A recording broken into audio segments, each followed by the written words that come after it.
Hi అండి, food and fun టేల్స్కి స్వాగతం అండి. ఈరోజు చింతపండు లేకుండా మనము ముక్కల పులుసు చేసేసుకుందాం. ఎలాగో వచ్చేయండి చూద్దాం.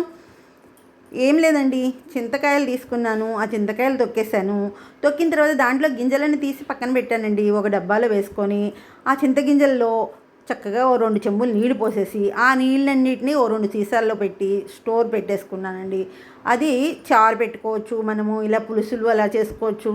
వాటిని ఫ్రిడ్జ్లో దాచేసుకున్నానండి. ఇప్పుడు ఆ నీళ్ళతో నేను ముక్కల పులుసు పెట్టేస్తున్నానండి.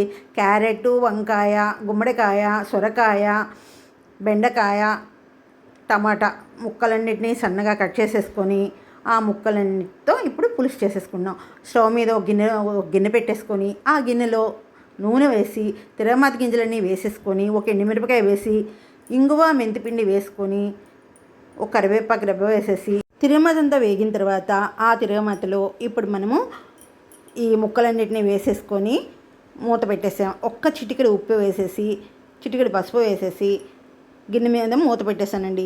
అప్పుడు ముక్కలన్నీ మగ్గిపోతాయి. 5 నిమిషాలు ఉంచిన తర్వాత మూత తీసి అప్పుడు ముక్కలు మగ్గిపోతాయి. ఒకసారి కలిపేసి మనం ఈ చింతపండు నీళ్ళన్నిటినీ ఆ పులుసు ముక్కల్లో పోసేస్తామండి. పోసేసిన తర్వాత చక్కగా ఆ పులుసు కొంచెం సేపు కాగిన తర్వాత ఒక బెల్లం ముక్క, ఒక స్పూన్ కారం వేసేసుకొని ఇంకొంచెం సేపు తెల్లనిచ్చేసి పులుసుని అప్పుడు కొత్తిమీర వేసుకొని గార్నిష్ చేసేసుకోవడమేనండి.